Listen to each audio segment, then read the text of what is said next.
how do you see how Europe has reacted to Trump's both his his tariffs and his criticism of their defense? Are they reacting quickly? Are they taking steps to take their defense in their own hands, and will they be capable of that in the coming years? I always tell my Russian friends, Trump woke up Europe. Whether he intended or not, and certainly the Europeans don't like it, but actually the end result, what I think salutary.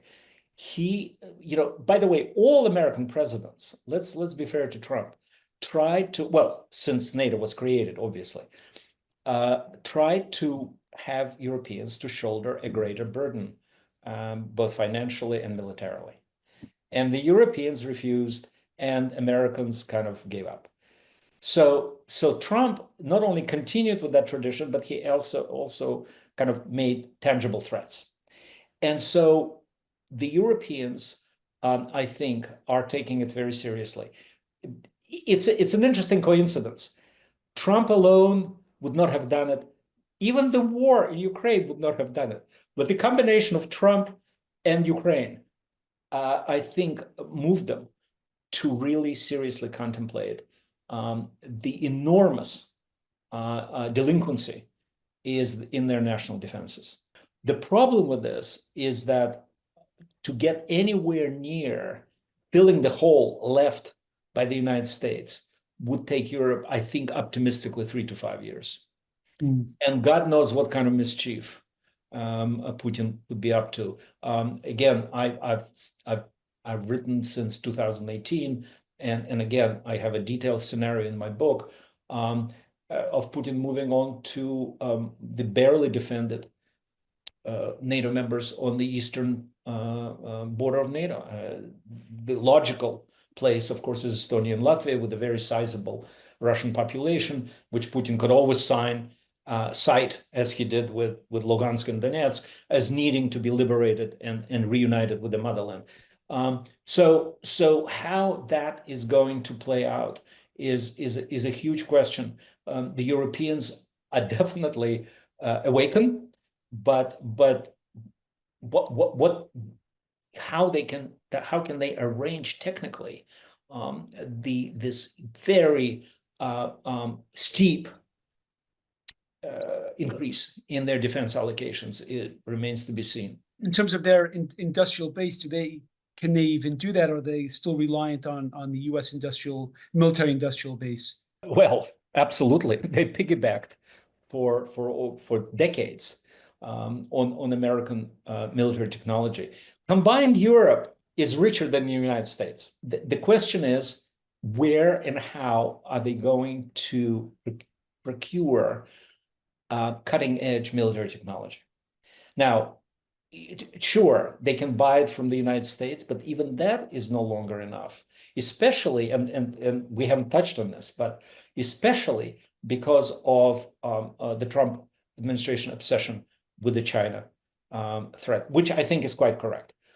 Incidentally, the lifeline that Xi Jinping continues to maintain to Russia. Without China, there wouldn't be this war, because China essentially finances, I forgot the numbers, I had them somewhere. China finances at least half of Russian battlefield expenses by purchasing Russian oil. Putin's victory almost certainly would lead Xi Jinping to be very encouraged in its dealing with Taiwan. Both Ukraine and Taiwan are threats to the regime. My friend Tom Friedman of the New York Times is quite correct. It's not NATO that Putin is afraid of. It's the EU. In other words, what he's afraid of is a brotherly, and that's true, fraternal people, probably the second or third largest country in Europe, thriving as a member of the EU and as a democracy. And what does he have to show for himself inside Russia? And of course, Xi Jinping faces the same danger. A prosperous, democratic, ethnic Chinese state that does not require the Communist Party, the repression, the censorship, and so on and so forth. So that is another issue that weighs. It sort of cuts both ways. It weighs very heavily on Putin's any desire or any prospect of something other than the total defeat of Ukraine, but it also weighs on the Europeans who know that this is something that if they lose Ukraine, it's more than just a war defeat. It's rewarding the aggression that will continue. How do you explain his relationship with Putin? He seems to, he says that he gets along with him. How do you understand that? With the exception, probably exception of Harry Truman, who landed in the middle of the Cold War. Every American president, I swear, in the first 6 months, maybe a year, one of the first diplomatic efforts is to manage Russia. Remember Ronald Reagan, I will explain to Gorbachev what makes us tick. In other words, we should and could be friends, and either my predecessors didn't know how to do it, and that's very true of Trump, or the weather was bad, and we should all be friends. So by itself, Trump's desire to have good relationship with Putin, as he says, I love Russian people, and so on and so forth. That does not concern me that much.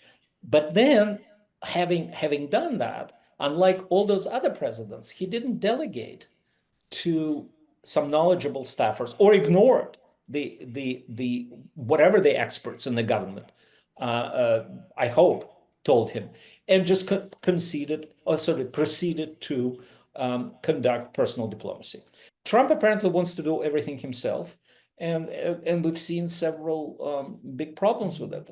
Because, for one thing, I think Putin feels that, contrary to what Trump thinks, that he can play Trump. And all he has to do is to periodically massage his ego, periodically wave to him from the Kremlin, and things will go his way. Unfortunately, so far, I believe it's working. So how do you see the war being resolved? When I say resolved, what I mean is the fighting to stop. Well, look, there are certain things that Trump has to do. When I mentioned his concessions, one of the weightiest was his refusal to back up a potential EU peacekeeping force.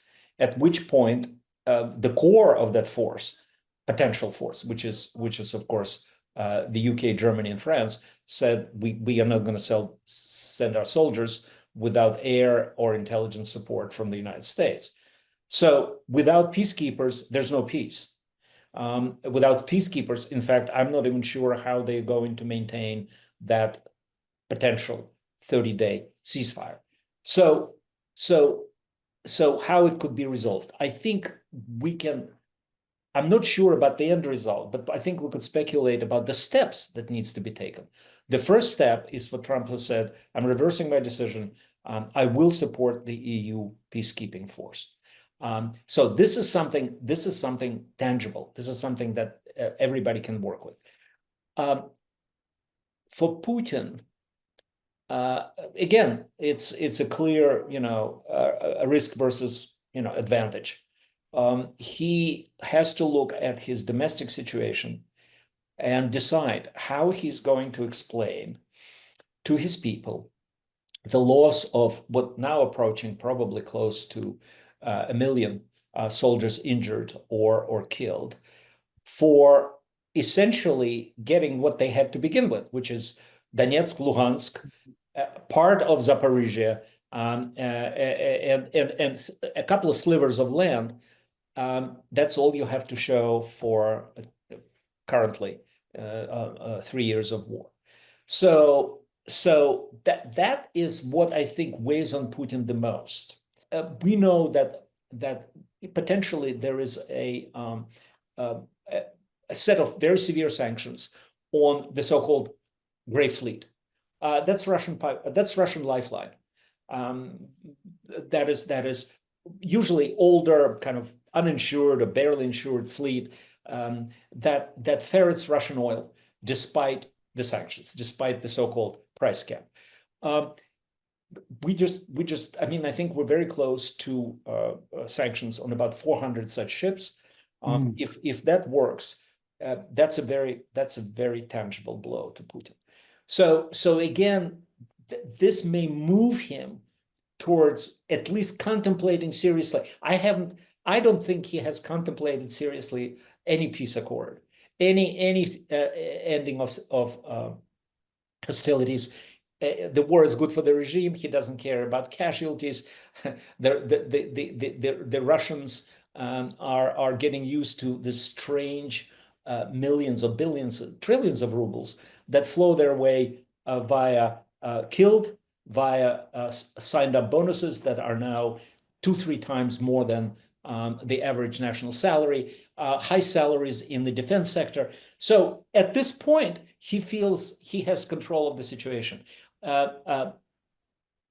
Moving towards peace contains some very serious risks.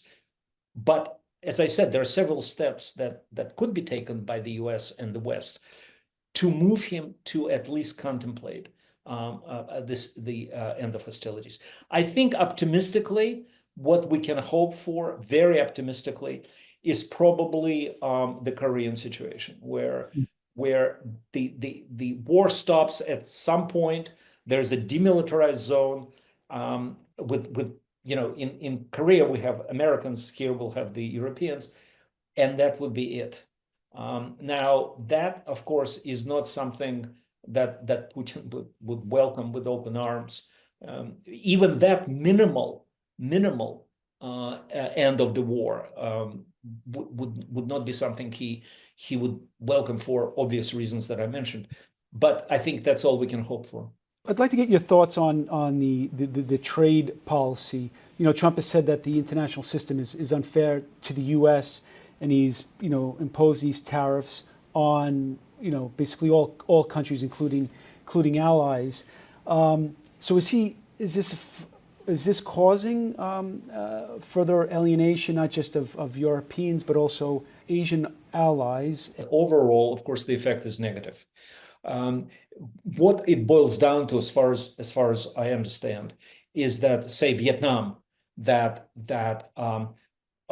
was profiting hugely from trade with the United States, is now slapped with tariffs. It's slapped with tariffs, and presumably it will start looking for other outlets for its exports, which is China, which is Russia. Now, they don't want to do it because obviously they prefer dollars to rubles and even yuans.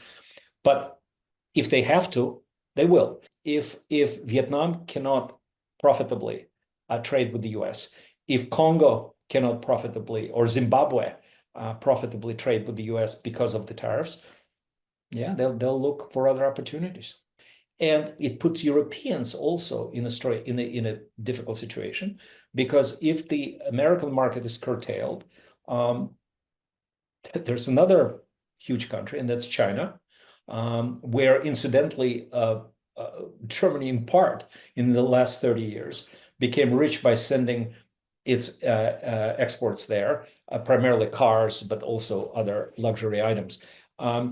They pulled back, seeing the policies of the Xi administration, but they may be forced to go back. I mean, after all, this is a democracy, and they don't want unemployment among their workers, and that hits everybody. If you can't sell to the US, you either sell somewhere else or you let go of hundreds of thousands of workers. And it's very difficult for welfare states of Europe to cope with this dilemma. So all in all, I think the end result was negative of these tariffs. There were reports that the Trump administration was looking to close down embassies in Africa. I don't know if that has been confirmed. But what is your view on that idea? They say that the nature abhors vacuum, but international politics also abhor vacuum. Who do you think is going to fill that, especially again, it's not like China or Russia are waiting for the closure of those embassies. They're already there. They're already working. Yes, you could say that at this point, Zimbabwe and Congo and Guinea-Bissau and all those other places don't matter much to the US. But I also would like to point to what happens in, it's not just Russia and China, it also the spread of international terrorism. I mean, look what's happening in Nigeria. Look what's happening in Mali. What would prevent those jihadists moving further down south? It's true that in that case, it's not just the embassies. America would need to commit some forces, but it's what used to be known as a footprint, what used to be known as the presence itself, I think matters hugely symbolically.